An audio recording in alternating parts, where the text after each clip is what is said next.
Así veo las cosas. Qué bueno que están con nosotros porque hoy tenemos un programa muy emotivo sobre la liberación de presos políticos en Venezuela, pero particularmente la liberación de varios periodistas. Y les digo que es emotivo y personal porque pudimos haber sido nosotros. Hace unos años fuimos a Venezuela a entrevistar al dictador Nicolás Maduro y después de 17 minutos de entrevista nos detuvieron y nos arrestaron y luego nos deportaron. Pero podríamos haber quedado en una cárcel, afortunadamente no fue así. Pero periodistas mucho más valientes en Venezuela seguían trabajando ahí y ellos sí fueron detenidos, sí fueron apresados. Muchos de ellos en el helicoide. Y uno de estos grandes activistas con mucho valor, con mucha valentía, durante un motín en el helicoide, sacó video del helicoide hace varios años. Y quiero presentarles esas imágenes para que se den cuenta de cómo es uno de los peores centros de tortura en la historia moderna de América Latina. Aquí imágenes del helicoide en Caracas, Venezuela.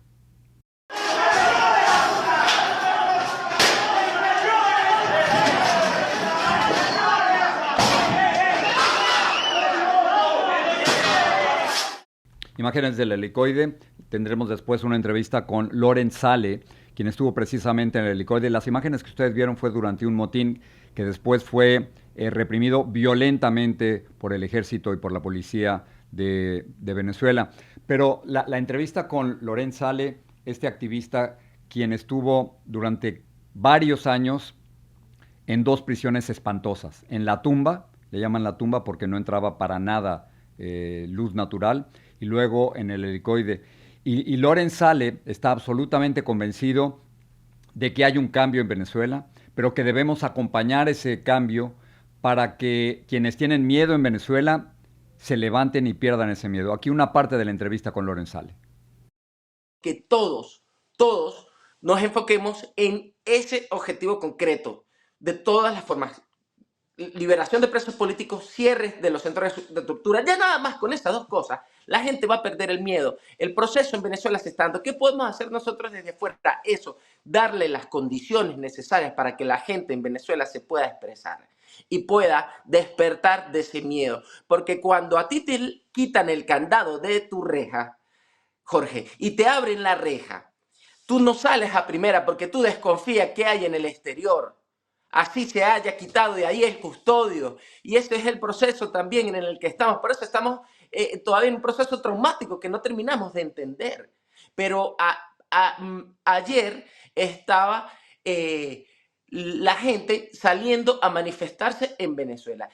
Que los estudiantes hayan salido a hablar en la Universidad Central de Venezuela, que pareciera cualquier cosa, es demasiado valiente. Y visibilizar eso, acompañar a esos estudiantes y darles voz, como lo haces tú, eso es una forma de apoyar este proceso de transición pacífica que estamos dando en Venezuela.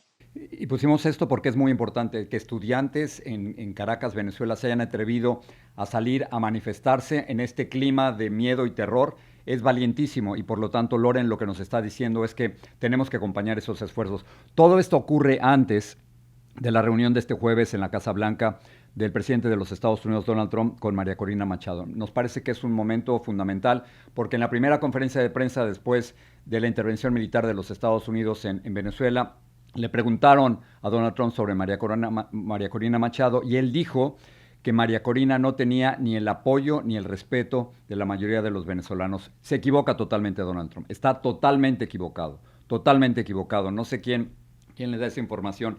Y esto parece ser, es decir, la reunión de María Corina con Donald Trump parece ser una corrección de la Casa Blanca, que se han dado cuenta de la enorme presión del exilio venezolano y dentro de Venezuela para que haya una transición hacia la democracia. Entiendo el proceso de estabilización del que ha hablado Marco Rubio, el secretario de Estado, y que después del proceso de estabilización debe haber un momento de recuperación de las garantías democráticas.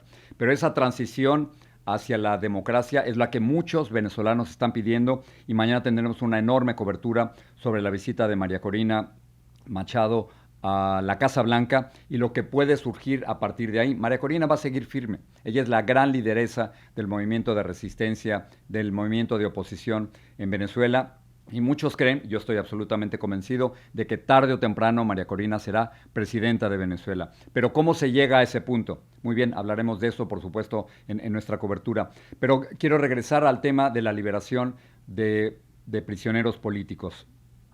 Lo que sabemos es que hasta el momento han liberado a 15 de 24 periodistas y quizás a lo largo del día tengamos mejor información. Pero lo más interesante y lo más hipócrita de parte de la dictadura venezolana es decir que no había prisioneros políticos.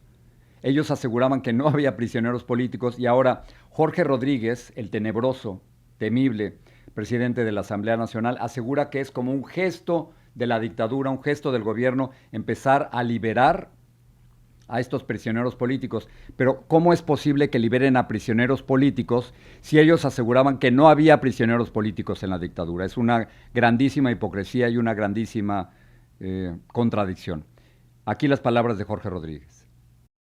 Si usted quiere ver las listas, se las ponemos a la absoluta y total disposición y se acercan a 400 personas al día de hoy y van a continuar ocurriendo, no porque usted no los pida, sino porque ya lo había anunciado el gobierno bolivariano como un gesto unilateral del gobierno de la República Bolivariana de Venezuela. Es increíble que este tipo diga esas cosas. Es increíble porque había negado que había prisioneros políticos y ahora quieren liberar a estos prisioneros políticos. La cifra de 400 no es completa. No estamos hablando de 400 presos políticos. Estamos hablando de por lo menos 850 según Foro Penal y otras instituciones creen que más de 1000 y otros activistas creen que había muchas familias, y las entiendo perfectamente, que no querían decir que sus familiares habían sido apresados por temor a ellos. Así que el número total de prisioneros políticos puede ser muy superior a los 1000. Ahora, ¿de dónde saco yo de que los venezolanos, el régimen dictatorial de Venezuela decía que no había prisioneros políticos? De mi entrevista precisamente con Nicolás Maduro. Le pregunto a Nicolás Maduro en el 2019, ¿cuántos prisioneros políticos hay aquí? Le pregunto a Maduro. Y él contesta, en Venezuela no hay prisioneros por su pensamiento político. ¡Qué mentiroso! Esto dice Nicolás Maduro y ahora los quieren liberar. Continúo. Le digo, claro que hay. Yo traigo aquí una lista de más de 400 presos políticos. ¿La quiere? Le digo. Y de hecho, la portada del libro es ese momento en donde yo le estoy presentando la lista de 400 prisioneros políticos. Entonces, Nicolás Maduro contesta, tus listas, tú y tus posiciones. Le digo, no, hay más de 400 presos políticos. Y él contesta, Nicolás Maduro, mira, la Comisión por la Verdad, no me dejes nada, porque yo le estaba ofreciendo la lista. Dice, no me dejes nada porque no me lo voy a llevar, ten la seguridad, tú te llevas tu basurita, compadre. Yo le digo, esto no es basura, son prisioneros políticos. Contesta Nicolás Maduro, agarra tu basurita, Jorge Ramos, agarra tu basurita, compadre. Insisto, estos son prisioneros políticos, señor Maduro. Mira, dice Nicolás Maduro, vienes a provocarme, te vas a tragar tu provocación. Le digo, esta es la realidad. Dice, son todos los nombres de los prisioneros políticos. Y dice, te vas a tragar con una Coca-Cola tu provocación. Esta es la gran mentira del régimen. Decir que no había prisioneros políticos cuando sí hay prisioneros políticos. Cuando hay centenares de prisioneros políticos que están empezando a liberar por presión internacional y por presión del protectorado en el que está viviendo actualmente la dictadura de Venezuela, un protectorado controlado por los Estados Unidos. Tanto así que sí hay prisioneros políticos, que tenemos la liberación hace solo unas horas de otro periodista que estaba como prisionero político. Se llama Carlos Julio Rojas. Estuvo 21 meses preso en el helicoide, en la cárcel que les acabamos de presentar. Y en lugar de que yo hable sobre la imagen y en lugar de dar distintas interpretaciones, quiero que vean cómo Carlos Julio Rojas, este valiente periodista, al salir se pone un rosario, una camiseta que dice Venezuela, y se va a la iglesia a agradecerle a un santo de su devoción el estar liberado. Y luego habla él y luego habla su esposa. Yo no digo nada. Aquí está Carlos Julio Rojas, acabado de liberar en Venezuela.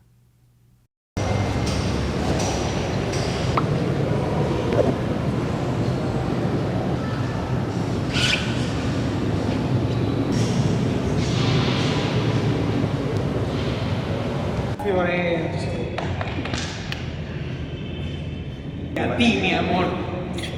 Te amo.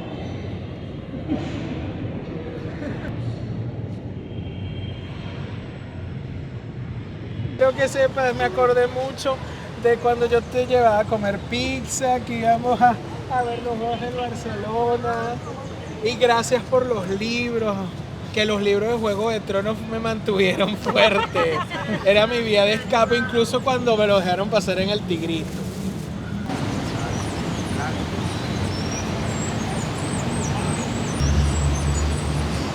Por fin, vale, ¿dónde estaba? Lo logramos, estamos está en libertad y era mi anhelo, era lo único que quería, porque primero era una detención injusta y creo que por ser periodista o por defender derechos nadie tiene por qué ser privado de libertad. Carlos Julio, qué maravilla verte en libertad de un colega a otro colega y es emocionante, ¿no? Es emocionante verlo en libertad y todo por hacer su trabajo, todo por hacer preguntas, todo por reportar la realidad tal y como es. Están liberando a varios periodistas, ojalá que liberen a todos los 24, de los cuales nosotros sabíamos y seguramente habrían mucho más. No sé cómo voy a hacer esta transición, pero vamos a dejar Venezuela. Quiero insistir en que vamos a estar cubriendo muy de cerca la visita de María Corina Machado a la Casa Blanca. Espero, sinceramente, una corrección por parte de la administración del presidente Donald Trump y un plan mucho más preciso de cómo vamos a llegar de la dictadura que todavía está presente en Venezuela a un momento democrático de transición pronto, no de años, quizás meses, pero no de años. Así que dejo Venezuela, no me olvido de Venezuela porque al final, acuérdense, tengo una entrevista con un joven activista que estuvo 4 años metido en la tumba y en el helicoide. La entrevista viene en un momento. Pero antes tengo otras cosas que comentarte. Quiero que veamos videos de lo que está ocurriendo aquí en los Estados Unidos, donde continúa la violencia por parte de agentes de la migra, de agentes de ICE, en contra de manifestantes. Ayer hacía una pregunta que ahora puede repetirse. ¿Cuántos agentes de ICE se necesitan para arrestar a un inmigrante? Lo interesante que está ocurriendo, y quisiera hacer la aclaración, es que estos nuevos arrestos no necesariamente son de inmigrantes. Esto es lo nuevo. Hace unas semanas estábamos hablando solo de arrestos de ICE en migrantes. La protesta ha sido tan grande en Minneapolis y en Minnesota que es muy posible que muchos de estos arrestos, si no tenemos manera de comprobarlo independientemente, que es muy posible que estos arrestos sean de manifestantes que están protestando y que se están quejando. Es decir, que no se trata de arrestos migratorios, sino de arrestos por los que los agentes federales creen que está alguien oponiéndose o yendo en contra de las leyes. Aquí, uno de estos videos. Clearly they're making arrests. They're throwing people to the ground. They're dealing with this, and you can tell they're surrounded by this community right now. So, it is wild. Oh, now they're spraying the chemical spray. The chemical spray is being dispersed. We have a situation that's gotten quickly out of control in this neighborhood. Several of their own agents have been sprayed. And we're not sure who they went after directly, but this is all happening right here on Park Avenue in Minneapolis. They don't have local police department with them at all, so these agents are just sort of in the middle of the crowd doing this, and you can see how they're making this arrest with several agents piled on top of this. Looks like an older gentleman right here. You see people have actually taken the kneeling position here in front of these officers, that they are loud and they are angry. I'm sure when they get in this car, there we go. They're firing the flashbangs again. I knew that was going to happen. Oh, okay. And now they're using heavier flashbangs to disperse the crowd, and I knew when those agents tried to get in their car, this was going to take another turn. So we have people slamming their hands into the car. We have people who are sort of, yep, and we're back at it again. So now they're throwing snowballs. We have ICE agents who are getting out of their car and are very angry, and they're trying to respond to some of these protesters who are now throwing snowballs. Buena descripción, no sé si estaban escuchando la descripción en inglés, me parece que era muy apropiada, me parece que es un reportero que tiene mucha experiencia o sencillamente un activista que está describiendo lo que estamos viendo, pero fíjense cómo las cosas han empezado a cambiar. Ahora, los arrestos no son necesariamente de inmigrantes, sino de manifestantes, gente que se opone a las redadas de ICE. Y estas son, si lo hubiéramos visto desde lejos y en otra época, diríamos esto está ocurriendo en un país del tercer mundo, pero no, está ocurriendo precisamente en los Estados Unidos, el país más poderoso militarmente del mundo, el país más rico de todo el mundo, pero donde no hay un consenso sobre cómo deben actuar sus agentes federales.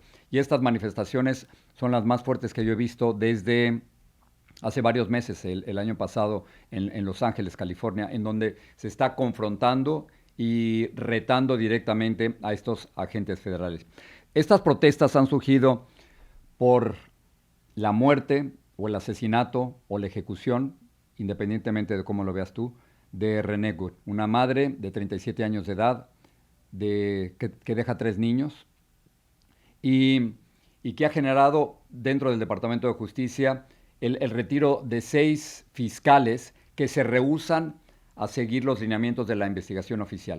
Cuando matan a una persona, ¿a quién deben investigar? ¿A la persona asesinada, a la persona que murió, o a la persona que la mató? Estos fiscales lo que dicen es que la investigación federal se está enfocando, no sabemos todavía, pero lo veremos, pero los 6 fiscales dicen que esta investigación se está enfocando en culpar a la muerta y a su pareja y no a quien la mató. Y entonces dicen que ellos no estaban dispuestos a hacer eso y han renunciado a sus puestos, han salido de sus puestos. La pregunta de nuevo es, ¿se puede culpar a una muerta, a una mujer que murió de su propia muerte?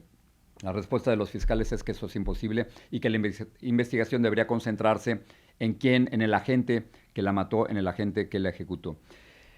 Esta entrevista la hizo la cadena CBS, tenemos una entrevista con el presidente de los Estados Unidos, y le dicen al presidente de los Estados Unidos que el padre de la mujer asesinada, Renee Wood, del padre de la mujer asesinada, era seguidor de Donald Trump.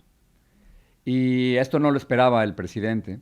Y entonces le preguntan al presidente, señor Trump, ¿qué le diría usted al padre de la mujer que mataron?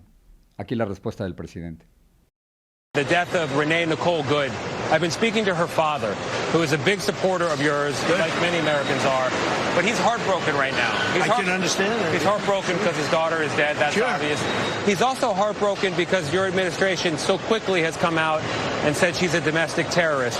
What do you want to say to her father right now? Well, I want to say to the father that I love all of our people. They can be on the other side. As you say, he might be on my side. He is on your side. And I think that's great. And I do. I think it's great.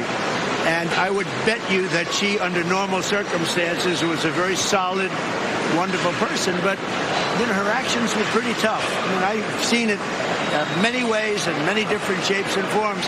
But the bottom line is, look, we have hundreds of thousands of murderers in our countries, killers. ICE is trying to get them out. They were let in through an open border policy of Sleepy Joe Biden. ICE is working very hard to get them out. Their job is being made very, very difficult. And, you know, when you look at that tape, it can be viewed 2 ways, I guess. But when you look at the way that car was pulled away, there are a couple of versions of that tape that are very, very bad. Dice el presidente que esa cinta de video donde se graba el asesinato de Renee Wood puede verse de 2 formas. Puede verse de muchas maneras, pero el resultado final, la consecuencia final, es que Renee Wood murió o fue asesinada por 3 balazos de un agente federal. Y una de las cosas más importantes en una democracia es que creamos lo que ven nuestros ojos y creamos lo que podemos constatar como testigos. Y lo que vimos es a una mujer que asesinan y que para muchos no es una terrorista doméstica, como la ha querido presentar el gobierno de los Estados Unidos. El alcalde de Minneapolis, Jacob Frey, ha sido muy fuerte y ha insistido que todas las protestas de los manifestantes en su ciudad son pacíficas. And so people are deeply concerned, but to be clear, they are protesting peacefully. They are not countering Donald Trump's chaos with our own brand of chaos here.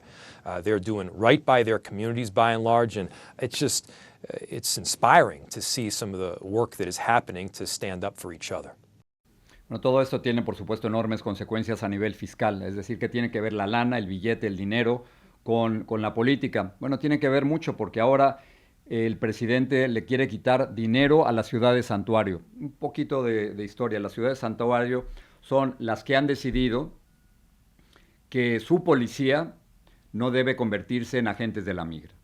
Y entonces, estas ciudades santuario lo que le dicen a su equipo de policías: tú puedes ir en contra de los criminales, puedes ir en contra de aquellos que violan las leyes del tráfico, puedes hacer lo que quieras, pero tú no te puedes convertir en un agente de la migra. Y si te piden cooperar con agentes de la migra, tú tienes que decir que no. Esas son las condiciones. Y entonces ahora el presidente Donald Trump lo que está diciendo: bueno, si tú vives en una ciudad santuario y ustedes son el gobierno de una ciudad santuario, te voy a quitar dinero.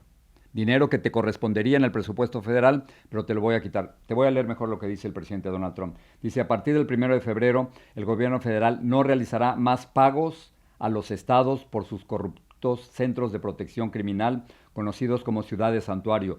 Todo lo que hacen es generar crimen y violencia. Si los estados lo quieren, tendrán que pagarlos ellos mismos. Hagamos Estados Unidos grande otra vez, el presidente de los Estados Unidos, Donald Trump. Esto es grave porque, ¿qué pasa si hay subsidios del gobierno para asuntos médicos, para hospitales? ¿O qué pasa si hay subsidios o ayuda del gobierno federal, es decir, del gobierno en Washington, a los estados para casos de educación? ¿Se los van a quitar? El presidente dice: no se realizarán más pagos a los estados. ¿Se refiere a todos los pagos o a solo los pagos referidos al sistema criminal, al sistema de vigilancia? Estas son algunas de las consecuencias. Salto rápidamente a otras cosas para no extenderme mucho más y que puedan ver la entrevista sobre Venezuela. ¿Se acuerdan que el expresidente Bill Clinton fue citado por un comité del Congreso para que hablara sobre Jeffrey Epstein? Jeffrey Epstein aparentemente estuvo 17 veces en la Casa Blanca con Bill Clinton, y luego Bill Clinton, ya como expresidente, estuvo por lo menos 27 veces en un avión de Jeffrey Epstein. Le hicieron una orden de citación al expresidente Bill Clinton, y no fue. Y esto es desacato. O sea, si a ti te envían una orden, una citación, o a mí me envían una orden para presentarme en el Congreso, tengo que ir, y si no me presento, me pueden apresar. Eso se llama desacato. Bueno, el expresidente Bill Clinton y hoy su esposa Hillary Clinton están en desacato porque decidieron no presentarse a una audiencia del Congreso. ¿Y cuál es la justificación que dan? Es un poco larga la carta, no te la voy a leer completa, pero te voy a decir lo que dicen los Clinton. Mientras tanto, se refieren al Congreso, usted no ha hecho nada con su capacidad de supervisión para obligar al Departamento de Justicia a cumplir la ley y publicar todos sus archivos de Epstein, incluido cualquier material que nos involucre tal como lo hemos solicitado públicamente. Continúa la carta de los Clinton. Siga engañando a los estadounidenses sobre lo que realmente está en juego y aprenderá que los estadounidenses son mejores para encontrar la verdad que usted para enterrarla. Esto parece ser una carta directamente, no tan velada, al presidente de los Estados Unidos, Donald Trump. Entonces hay un serio conflicto legal porque le piden a los Clinton que se presenten ante el Congreso y ellos deciden sencillamente no hacerlo. Y por supuesto esto se puede ver desde dos puntos de vista, el republicano y el demócrata. Aquí el apoyo del congresista Pete Aguilar a los Clinton, que son demócratas. Republicans continue to distract from the American people. They continue to want to focus on what doesn't matter. This is the same group that said for months they didn't want to release the Epstein files and that nothing was there. And so now they want to embrace this and score political points with testimony. That's a decision for the Clintons to make. But House Democrats are focused on, one, the administration carrying out the law to release the Epstein files, no matter what they say or who they name. But scoring political points and bringing people in for testimony, that's just something that House Republicans want to do to take our eye off the ball, take the American people's eye off the ball. el tema de Jeffrey Epstein regresa poco a poco a las noticias, pero ha sido empujado a un lado por el tema de Venezuela, por supuesto. El tema de Irán es gravísimo, lo que está ocurriendo en Irán en estos momentos, y hay movilizaciones en las bases navales y militares de los Estados Unidos, particularmente en Qatar. Así que hay que estar muy pendiente de si el presidente de los Estados Unidos va a actuar según su amenaza. Él había amenazado al gobierno iraní de que si mataban a estudiantes y a manifestantes iba a actuar. Hay más de 12,000 muertos según algunos reportes, así que veremos qué está ocurriendo. Y otra noticia que como periodista te lo quiero comentar. Hay una periodista del Washington Post que se llama Hannah Nathanson. Hannah Nathanson ha estado reportando últimamente con información que el gobierno no entiende cómo ha sacado esa información. Esto es lo que en periodismo se llama filtraciones o leaks. Y entonces el secretario de Defensa le pide al Departamento de Justicia que vayan a investigar a Hannah Nathanson y que se metan a su casa para que recaben información para ver si ella está utilizando información secreta que no debería de utilizar. Así que hubo una confiscación de material dentro de la casa de esta periodista y esto, por supuesto, pone a prueba la libertad periodística que tenemos aquí en los Estados Unidos y la primera enmienda de la Constitución. Pero les quería comentar sobre este caso porque nos afecta a todos los periodistas. ¿Qué pasa si algo que informamos no le gusta al gobierno? ¿Tiene el gobierno el derecho de meterse a tu casa? Esa es la verdadera pregunta. Y ahora te voy a ver, está un poco complicado. Te voy a mostrar la imagen del presidente de los Estados Unidos, Donald Trump, en una planta de Ford, de una planta automotriz de Ford. Estaba frente a algunos trabajadores y entonces, es un contexto largo, pero es importante que te lo dé completo. Uno de los trabajadores le grita al presidente desde lejos, le grita que es un protector de pedófilos. Eso lo ha reportado toda la prensa y por eso lo estamos repitiendo. Y entonces el presidente se molesta con el grito del trabajador, repite por lo menos una o dos veces la palabra the F-word, que prefiero yo no repetirla, y luego levanta el dedo de en medio y frente a las cámaras de la prensa nacional apunta al trabajador y se va.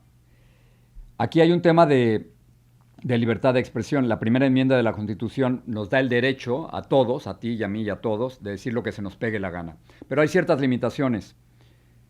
No puedo dar información que genere peligro. Por ejemplo, es el caso típico, no me puedo meter a un teatro o a un cine y decir que hay fuego porque esto puede generar peligro. O no puedo dar información, y eso es perfectamente entendible, sobre pornografía infantil. O no puedo difamar a alguien, es decir, no puedo hablar mal de ti si no tengo pruebas que lo corroboren. Es decir, que la libertad de expresión tiene sus límites. Pero ¿qué ocurre? Y este es un debate. ¿Qué ocurre en una empresa privada? Si tú trabajas en una empresa privada y ahí tienen distintas reglas, aparentemente en la planta donde se encontraba este trabajador tienen reglas distintas y este trabajador pudiera ser sujeto a algún tipo de castigo por parte de la empresa. En fin, ese es el contexto de este video que vas a ver del presidente Donald Trump.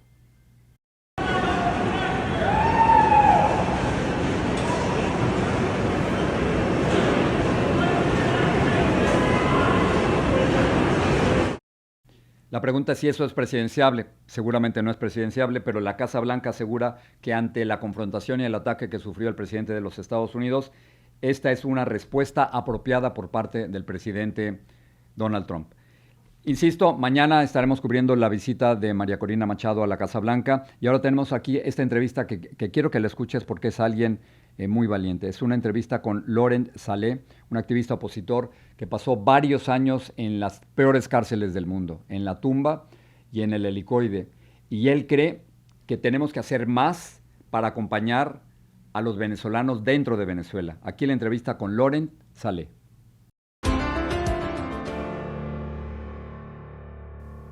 Así veo las cosas. Este es un momento muy emocionante. Mientras estamos haciendo este programa, están liberando en Venezuela a periodistas que estuvieron encarcelados durante años y que sufrieron tortura y que sencillamente no podían salir. Así que este es un momento vital para el cambio democrático en Venezuela.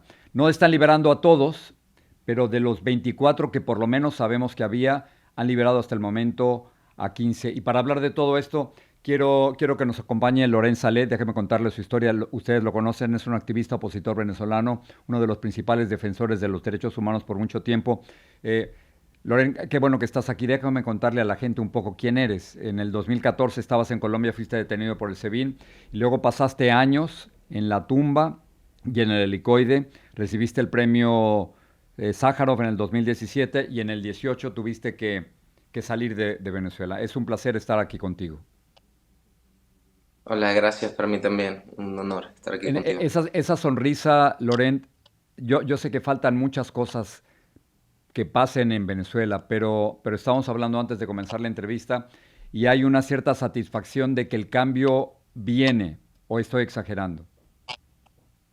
No, bueno, el cambio, estamos en un proceso que es realmente histórico, porque no, cuando hablamos de liberación de presos políticos, yo creo que no estamos definiendo bien el fenómeno, porque lo que está sucediendo es que una estructura criminal que estaba muy bien asentada está entregando sus rehenes.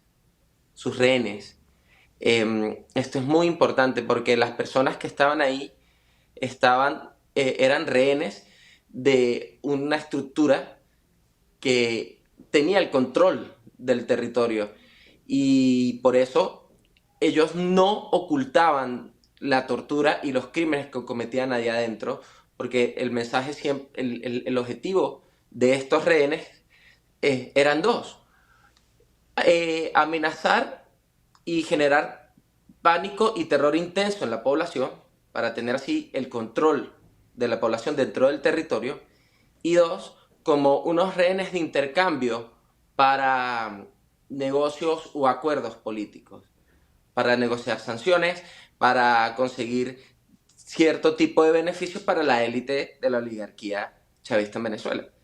Y estamos ahorita frente al desmontaje de esa estructura. Del principio, claro, porque estamos hablando de decenas, ¿no es cierto? Decenas de exprisioneros políticos o rehenes, como tú les llamas, pero faltan muchos. Las cifras varían de 800 a más de 1000 y han liberado algunas decenas apenas. Sí, bueno, es que esa es otra. Ahora es que también debemos saber realmente, y es la lucha que en este momento, mientras tú y yo estamos hablando, se está dando, y es la mayor presión posible, el mayor acompañamiento posible para poder saber con exactitud cuántas personas secuestradas y detenidas están, porque ahorita lo que está también sucediendo es que muchas familias que tenían familiares secuestrados, ¿sí?, que tenían familiares detenidos, se habían mantenido calladas por miedo y están acercándose a denunciar. Entonces, ahorita, mientras liberan, también seguimos contando y tratando de gestionar un montón de denuncias que se están dando, porque la gente está perdiendo el miedo y está empezando a denunciar. Porque o sea, Loren, para entenderte, los 850 prisioneros políticos que registraba Foro Penal, lo que tú me estás diciendo es que seguramente había muchos más. Totalmente. Mira, ¿tú te acuerdas cuando en el 2018 estaba yo en el helicoide? Sí. Ya estaba por 4 años, hicimos un motín y tomamos el control interno del helicoide. ¿Tú te acuerdas? Claro, y de hecho, si te parece bien, vamos a poner el video de esos momentos que ustedes se amotinan y dan a conocer al mundo lo que ocurre dentro del helicoide, para que nos muestres qué es lo que estaba pasando. ¿Qué imágenes estamos viendo, Loren? Ahí lo que sucede es que habían torturado muchísimo y casi matan a un compañero. Y hubo una explosión. Y mira, Jorge, cuando un hombre es sometido a violencia, a tortura, a sufrimiento durante meses, cuando hay un chispazo, el hombre es capaz de romper la reja con sus propias manos. Y ahí lo que sucedió es que todos los presos empezaron a salir, a romper sus celdas, a salir, porque casi matan a Gregory Sanabria. Y ahí una de las cosas que pasó, que con los teléfonos de los propios custodios pudimos transmitir en vivo las celdas de castigo. Y ¿sabes qué? Mucha gente que estaba ahí secuestrada, que nadie sabía dónde estaba. Porque cuando hablamos que es Claro, porque cuando hablamos que es una estructura criminal, es realmente una estructura criminal, por lo cual su lógica y su acción es de una banda criminal. ¿A qué voy? Muy En valiente este eso, momento, Loren. mientras tú y yo estamos hablando, ¿qué sucede? El policía, el funcionario, que no gana más de 100, no llega ni a $50 seguramente de su sueldo, mantiene una fila, se mantiene fila cerrada con una estructura. ¿Por qué es? No es por una razón ideológica, Jorge, no lo es. No es por una razón ni histórica, ni revolucionaria, ni muchísimo menos de algún tipo de conciencia social. Es porque la lealtad de la estructura es en base a la impunidad y la criminalidad. Entonces el funcionario hoy te para por la calle, te requita el teléfono porque está autorizado, porque hay una amenaza, y si tú tienes un meme, y no estoy exagerando, si tú tienes un meme en contra de Maduro, te van a hacer los que les dé la gana. Jorge, literalmente lo que le dé la gana. Entonces, Y eso sigue pasando, Loren, tú porque ha habido esto celebraciones está fuera pasando de... en este momento. Claro, ha habido celebraciones fuera de Venezuela, pero no en Venezuela. Hay todavía miedo en Venezuela. Absolutamente. Es que estamos, o sea, no, estamos en un proceso que está sucediendo en este momento. O sea, en este momento se está librando una lucha que no es armada, es justamente lo que representa y siempre ha sido nuestra lucha democrática venezolana. Y creo que tú puedes hablar con muchísima autoridad porque has estado siguiendo este proceso desde antes de nacer, en el embrión. Y es una lucha de resistencia no violenta, y la estamos ganando, y la vamos a ganar. Y en este momento estamos logrando que se liberen rehenes, pero también tenemos que lograr que la gente pierda el miedo y que esa gente que está armada y que está ahí que recibió fusiles por parte de Diosdado y del Padrino López, esas estructuras también las tenemos que desactivar. Y esto se está dando de forma pacífico y va a seguir siendo de forma pacífico. Y mira, mis diferencias con el gobierno, Loren? con la administración... ¿Cómo se hace esa transición del miedo a la democracia? ¿Cómo propones? Porque Delcy Rodríguez sigue como presidenta encargada, Jorge Rodríguez sigue como presidente de la Asamblea, Diosdado no ha sido arrestado, Vladimir Padrino tampoco. ¿Cómo se hace esa transición? O sea, ¿dependemos de Estados Unidos? No. Escúchame. Por eso, cuando iniciamos la conversación, yo te hablaba de la importancia de acumular la mayor fuerza posible, la mayor capacidad de observación y de acompañamiento a este proceso. En este momento, así como hay colectivos que siguen saliendo a la calle y amenazando, también hay estudiantes de la Federación de Centros Universitarios de la Universidad Central de Venezuela que ayer se plantaron y dieron su rueda de prensa. Y los familiares de los presos políticos se están apostando y están en vigilia, no se han parado a las puertas de las cárceles. Y la gente está manifestándose. Y nosotros por eso tenemos que acompañar este proceso. Jorge, mira, este proceso está siendo pacífico. Jorge, lo estamos viendo y eso debemos que también apuntarlo y acompañarlo. ¿Cómo ayudarles a los que están en Venezuela? Porque tú y yo sabemos que mucha gente tiene miedo de que si salen, los arrestan o los matan. Todavía, hoy. Jorge, acumulando la mayor fuerza posible. Un reto, te voy a ser muy honesto y te voy a explicar uno de los enfoques en los cuales me empeño. La causa venezolana no es una causa ideológica, es una causa de derechos humanos. Esencialmente hay dos operaciones que son la liberación de todos los presos políticos y el cierre de los centros de tortura. Punto 3, el cese de cualquier persecución política. Y el punto 4, el retorno de todos los perseguidos políticos.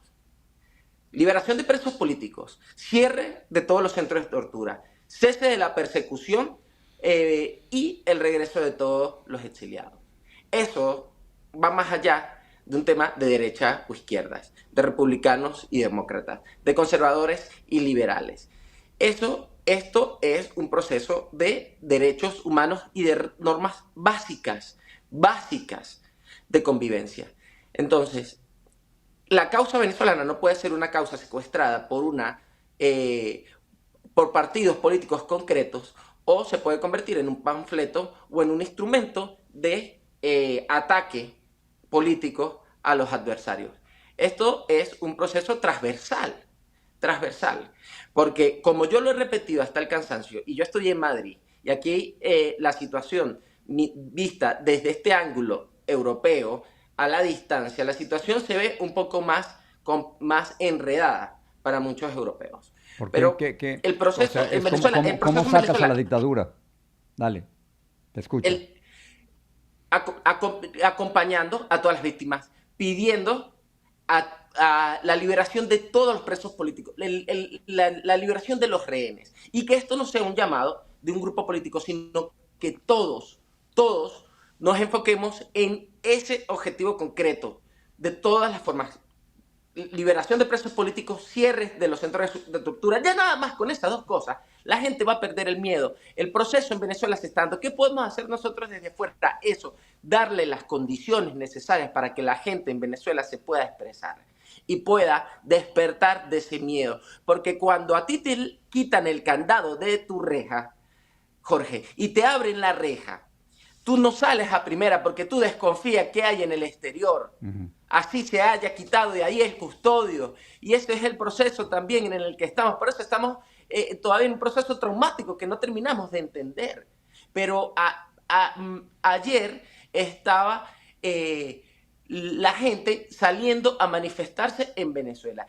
Que los estudiantes hayan salido a hablar en la Universidad Central de Venezuela, muy que valientes, pareciera cualquier cosa, es demasiado valiente. Y visibilizar eso, acompañar a esos estudiantes y darles voz, como lo haces tú, eso es una forma de apoyar este proceso de transición pacífica que estamos dando en Venezuela. Una de las cosas que decías, Loren, es que en Venezuela hay tortura, y ha habido tortura por mucho tiempo, y tú estuviste en dos de los lugares más tenebrosos y temibles que uno puede imaginar en América Latina, en la tumba y en el helicoide. Hace poco nos describiste cómo estaban en el helicoide. ¿Cómo es la tumba? ¿Dónde es? Perdón que te regrese, yo estoy seguro que no quieres ni pensar en eso. Sí, es que sabes que hoy te voy a hablar de algo. Hoy prefiero hablar de esto que de la tumba, porque de la tumba hay mucha información y se va a saber más, pero hoy estábamos en una reunión con más de 12 familias. Sí.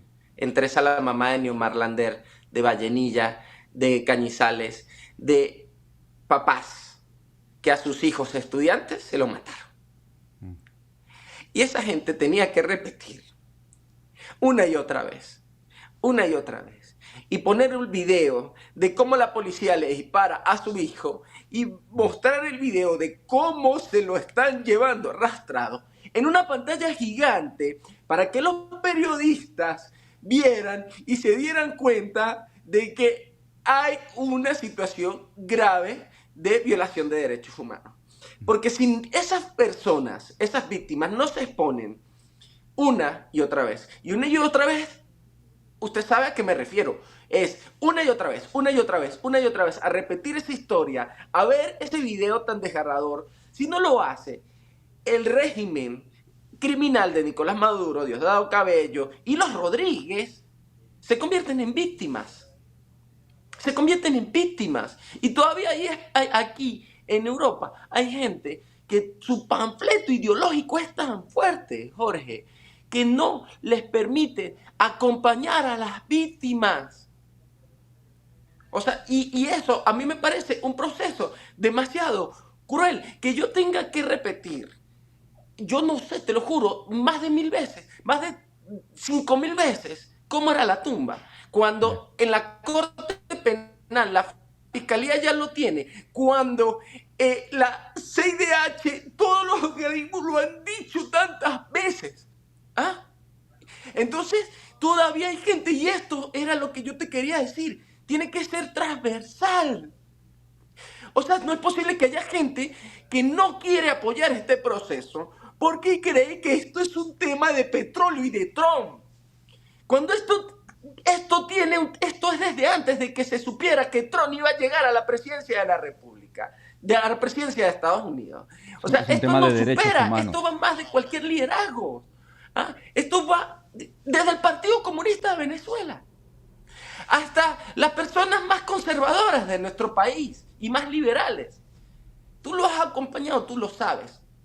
Entonces, en Estados Unidos esto no puede convertirse en una lucha entre demócratas y republicanos. En España no puede ser una lucha, ni en Europa, de derechas contra izquierdas. No, tiene que ser un proyecto porque puede convertirse en un modelo de transición y a esa tiene que ser nuestras aspiraciones, un modelo de transición que aunque duró más de 20 años, se logró y se logró de forma pacífica. Ese es el foco, esas tienen que ser nuestras aspiraciones.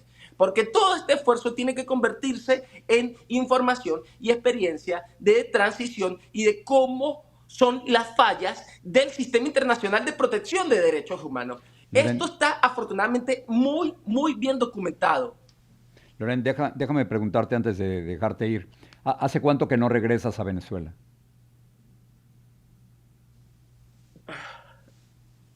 Bueno, esa pregunta, yo salí en el 2013.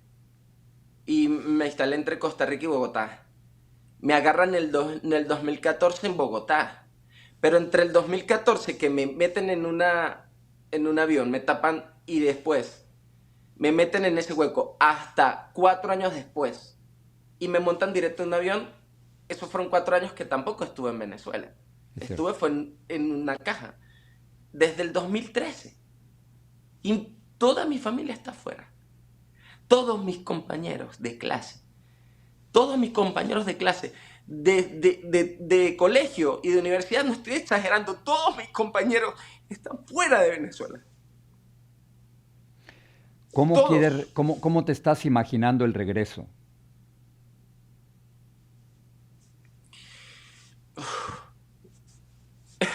No sé, no lo sé. Pero te lo imaginas, o sea, porque es ahora posible, ¿no? Claro. No hoy, pero esperamos que sea posible pronto. Yo quiero, y por eso es tan importante ahorita la liberación de los presos políticos y el cierre de los centros de tortura como un hecho real, concreto, como un hecho constatable, verificable y como un hecho simbólico. Y como un hecho simbólico es muy importante ¿para qué? Para que haya las condiciones y el espíritu para una reconciliación completa, porque el retorno de los exiliados no depende solamente de un cambio de cúpula estatal, sino de una reconciliación. Y la reconciliación tiene que partir del cese de la persecución. O sea, pero si tú regresas ahora, Loren, te arrestan de nuevo, o peor. Ahorita falta todavía, estamos en ese proceso. Okay. Yo lo sé. Loren, es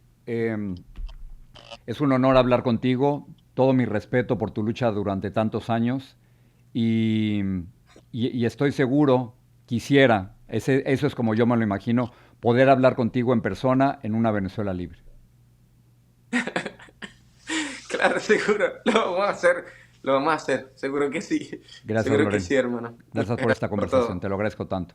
Hasta luego, gracias. Chao. De verdad que es muy, muy valiente. Él y tantos venezolanos que han logrado por fin que las cosas cambien en su país. Ya quisiéramos muchos de nosotros tener la mitad de la valentía que tienen ellos. Aquí tus comentarios. Acuérdate, si quieres ayudarnos, te puedes registrar en Jorge Ramos Guión, así veo las cosas en YouTube. No te cuesta nada, es gratis. Y eso nos ayuda a aumentar nuestro número de suscriptores y al mismo tiempo para que tú recibas la información directamente de todo lo que hacemos. Marco Emilio Quintero Zambrano dice lo siguiente: nunca había visto tanta brutalidad en un país democrático. Se refiere a las imágenes que hemos estado presentando sobre los arrestos de agentes de ICE en contra de manifestantes y en contra de inmigrantes. Franco dice lo siguiente: vine hace muchos años a este país y lo que admiraba eran sus leyes. se respetaban, pero hoy los mismos federales rompen la ley. ¿Y saben por qué? Porque muchos de ellos son cazarrecompensas o oficiales no entrenados o tienen licencia para matar por parte del gobierno. Y el último comentario es de Juan Figueroa. Dice, el delincuente más peligroso está en el Capitolio y ¿cuándo lo pondrán en su lugar? El Capitolio es donde se encuentra el Congreso de los Estados Unidos y este es el comentario de Juan. Gracias por estar con nosotros y nos vemos mañana porque puede ser un momento vital para la transición democrática en Venezuela y me interesa mucho saber si María Corina Machado va a recibir el respeto que se merece por parte del presidente y si ella logra convencer al presidente Donald Trump de que la salida de Nicolás Maduro no es suficiente, que es necesario un proceso de transición porque mientras no haya un proceso de transición en Venezuela hay un protectorado dictatorial. Gracias por estar con nosotros y gracias por confiar en nuestro periodismo.